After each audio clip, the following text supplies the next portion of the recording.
تک وہ جملہ موجود ہے. مصطفیٰ اس لیے خوبصورت تھے کہ کان الشمس تجری فی وجہہ، گویا ایک سورج تھا جو مصطفیٰ کے چہرے پہ دوڑ رہا ہے. اللہ اکبر. کان الشمس تجری فی وجہہ، گویا ایک سورج ہے جو حضور کے چہرے پہ تیر رہا ہے. یہ کون کہتے ہیں؟ حضرت ابو ہریرہ جو حضور کے پاس ہمیشہ رہتے تھے. جابر ابن سمورہ، 14ویں رات کا چاند چمک رہا ہے سرکار کے جسم اقدس پہ، سرخ دھاری دار چادر تھی.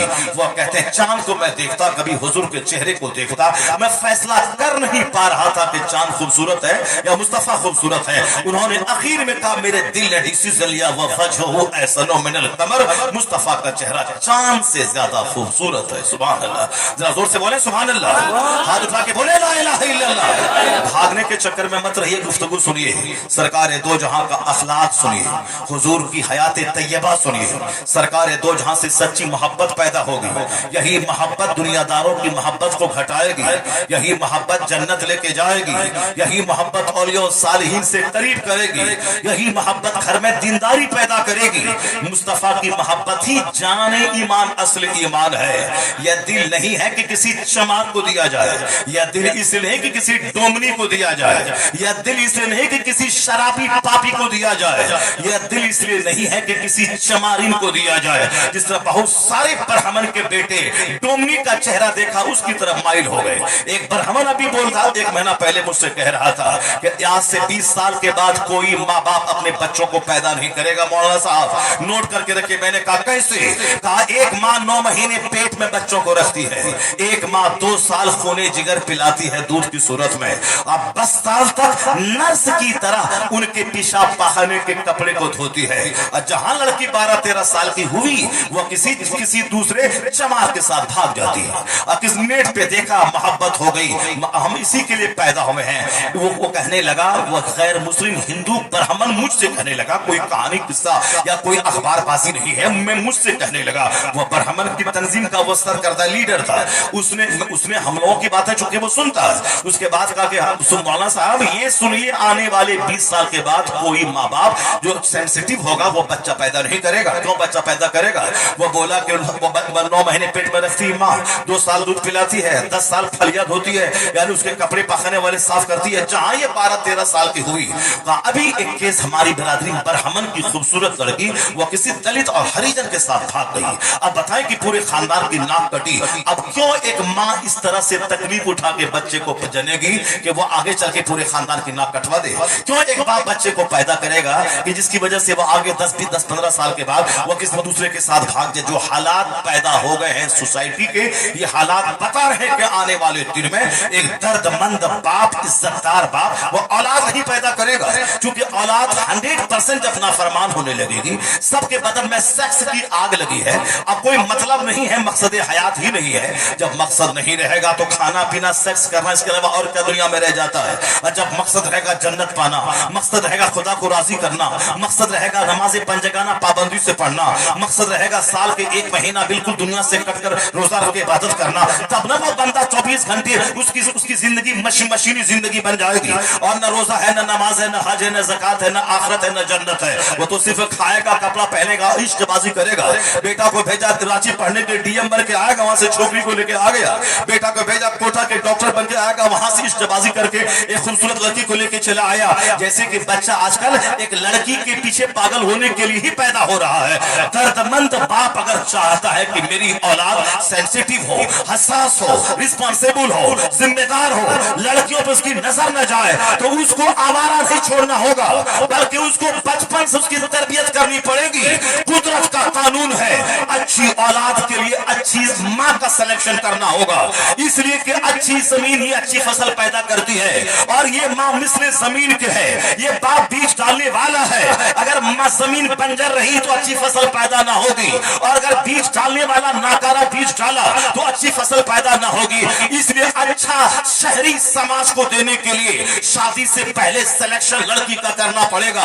किसी नेट पे देखकर किसी लड़की के पीछे पागल होकर जिसके 4 हमल चोर दरवाजे से सदर हॉस्पिटल में गिरा दिए गए हों, उसके बारे में ये लड़का इश्क मोहब्बत में बोलता है ये लड़की हमारे लिए पैदा हुई है, ये अनटच्ड है, अछूत है, जबकि सामने वाला बोल रहा है इसका 3 हमल को हॉस्पिटल में गिराते हुए मैंने देखा है, मगर ये दीवाना पागल मजनू कहता है ये मेरे लिए पैदा हुई है। ये नेट का कमाल है, फहश माहौल का कमाल है, ये फिल्म कल्चर का कमाल है, ये मगरबी तहजीब का कमाल है, ये आवाज़ तहजीब का कमाल है। और ये फिर उस लड़की का सिलेक्शन मैंने दीनदारी देखकर नहीं किया है, खूबसूरत नाक देखा और कर लिया, आंख बड़ी देखा शादी कर लिया, ओके कर दिया, रंग गोरा देखा ओके कर दिया। ये नहीं देखा कि कोचिंग सेंटर में कैसे रहती थी, स्कूल में कैसे पढ़ती थी, समाज में कैसे रहती है, इसकी माँ का कैरेक्टर कैसा है, कुछ नहीं, सिर्फ नाक नक्शा हाइट 5 फीट को देखा हमारी तरफ से ओके है। और जो शादी से पहले ही जख्मी होके आ गई है, ये बता दे उस जख्मी बदन से जो औलाद पैदा होगी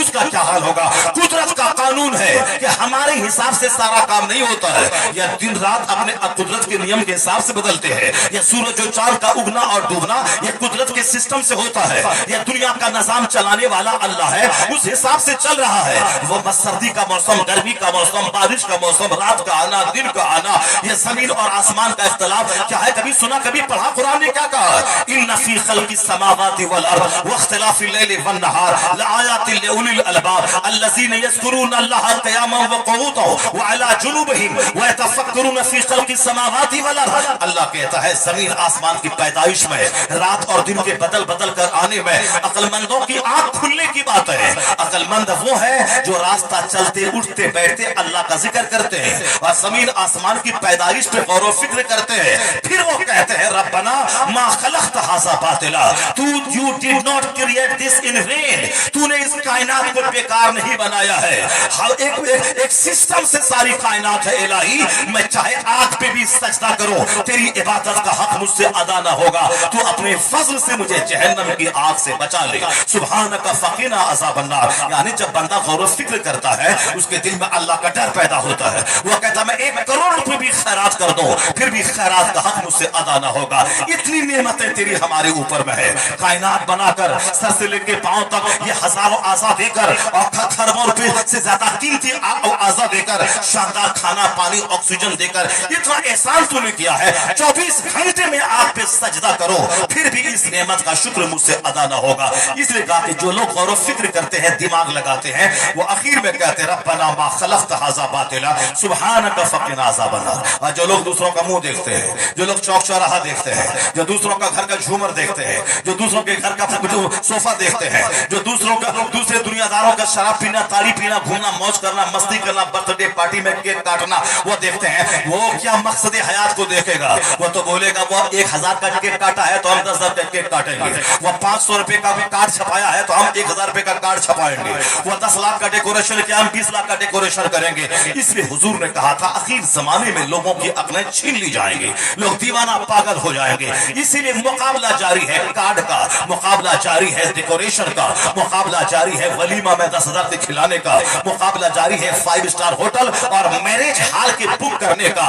मैरिज हॉल बुक हो रहा है, समाज में कैंसर से के इलाज के लिए पैसे नहीं है मरीजों को, ये मैरिज हॉल बुक कर रहे हैं, मैरिज हॉल बुक कर रहे हैं। ये बड़े हैं या मुस्तफा बड़े हैं? कायनात का मालिक मुस्तफा अपनी बेटी फातिमा, जिससे बड़ी किसी की बेटी नहीं, जन्नत की सरदार फातिमा, हसनैन की माँ फातिमा, अली जैसे मुश्किल कुशा की बीवी फातिमा, कायनात के मालिक मुस्तफा की बेटी फातिमा, जब मैदान महशर में जब जाएंगी तो आवाज आएगी ए अहले महशर निगाह बंद कर ले, आंखों को बंद कर ले, निगाह नीची कर ले। फइन्ना फातिमा बिन्त मोहम्मद तमुर्रु अला सिरात, मुस्तफा की बेटी पुलसिरात पार करने वाली है। 70,000 हुरों की झुरमुट में मुस्तफा पुलसिरात पार कर जाएंगी। जन्नती औरतों की सरदार फातिमा, मुस्तफा की शहजादी फातिमा, अगर चाहते हुजूर तो जन्नत से सोने का ताज मंगवा लेते, दामाद अली को पहना देते। मुस्तफा चाहते थे 1 लाख सहाबा को बोला